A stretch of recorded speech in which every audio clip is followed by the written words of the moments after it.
I gotta set the stage, because I've been thinking a lot about failure and how failure has played a role in my journey. And I was trying to think back to the first time I remember taking a major L. And what's ironic is it was actually at Gusmacher back when I was a young lad. And shout out to the Quest team.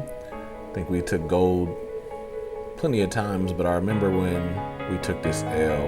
There's this dude named Marcus. I ended up growing up and playing against Marcus in high school. I think Marcus went to Johnson, but I think it was like 13-13. Game goes to 15, and I was guarding Marcus. He was at the top of the key, and he was a little bit back from the three-point line. But at the time, I used to play defense with my hands kind of like always pulling up my shorts so they wouldn't go below my knees, instead of like being hands up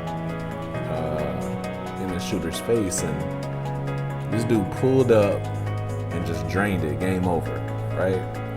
And so I remember my uncle walking me up to the top floor of Gaultier Plaza after that game and literally gave me a one-on-one 5-minute intense training on this is how you play defense. And I remember that moment because it was the first time I was like, hey, basketball is something I'm super passionate about.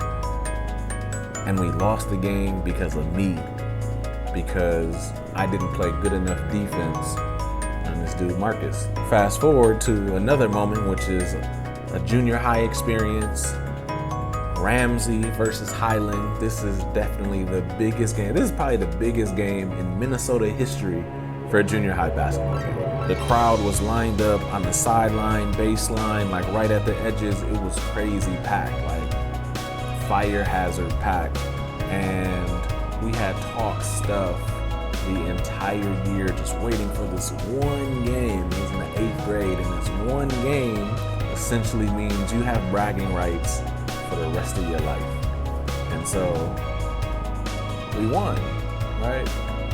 And people from Highland Park would give excuses to why they didn't win, but we won. And I remember that, and I remember feeling like, yeah, this was dope. Bring it back one more time, 10th grade, another basketball experience, and it was almost as epic as the junior high experience. It was Central versus Arlington. I don't know if we were down 1 or 2, I don't know, less than 20 seconds left. We go down and we miss the shot, and then we have to foul. And I remember standing at the free throw line while the other team was shooting, because there was only like 1-2 seconds left in the game, and the only thing you think is like, man, if I get this rebound, I can literally just heave it full court and pray that it goes in. And I remember standing at the free throw line just wishing, man, I hope some miracle happens.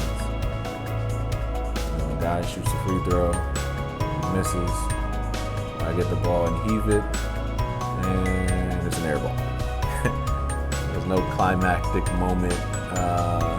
And I remember Arlington rushing the floor, and they took the center of our court, and they were just amped, like jumping up and down. And I was walking off the court with my head down.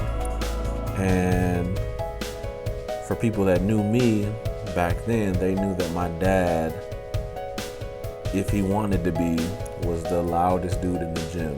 And to many people, he was actually intimidating, because he used to yell at me the entire game, but yell at me in a positive way. Like for me, it kind of drove me. And I remember him saying, look at that, look at that.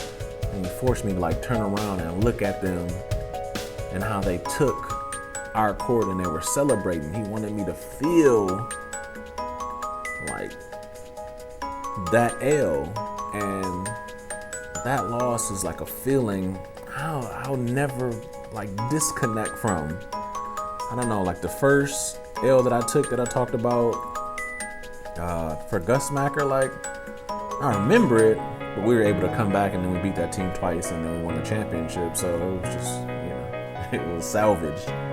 But this L was not, it wasn't salvageable. it was like something that for the rest of my life I had to live with. Like, you lost, and you had to look at them celebrate on your court because you didn't play hard enough, you didn't practice enough before this game happened, you didn't motivate your team enough. There was something else that you could have did to win this game, and you didn't do it. And so at my core, I still remember how I felt taking that L. Fast forward to graduating from high school, I tried to walk onto the University of Tennessee for basketball, had a 20-minute tryout, failed. I transferred to Florida A&M, first year I was there, tried out, failed. I worked hard for a whole year. All I did was hoop every day. I was already hooping every day, but I felt like I took it to the next level. And the next year, I tried out, made it to the next tryout, then made it to like a practice experience tryout. I think I had like 2 practices with FAMU, and then boom, snip, failed. And I'm explaining all these failures because it's like failure after failure after failure, but it helped shape the person that I am, because then I transitioned into tech, and it's like, boom, I launched my first startup in maybe like 2012-ish, Info. I thought if I build it, people will come, people will use it. Failed. Crashed and burned after 6 months. Maybe a year and a half later, I dropped this app called Pecan. Thought it was super dope. I still think it was super dope. Got a whole bunch of memories from it, but boom, launched it, failed. I'm like, man, there's another L. I launched startup after startup, app after app, platform after platform, and all these barriers, all these hurdles, all these experiences that result in this L, this trip and fall. And I'm like, oh, I'm just tripping and falling just so I can get up. I'm tripping and falling just so I can see what it feels like on the bottom for me to get up. I'm tripping and falling just so I can say, hey, this is part of the journey. This is part of the story. So once I do win, it just makes for a more compelling story. And so failure is part of the process, because if you don't experience the failure, you don't appreciate the W, you know? Think about now, like as things are turning and I'm experiencing these smaller wins, and I'm actually celebrating the smaller wins because I've experienced so much failure before. The smaller wins in hoop, I'm like, oh, scoring champion or defensive player of the year or MVP of the team or the league or whatever it was. I would get all these credentials and accolades, but I didn't care.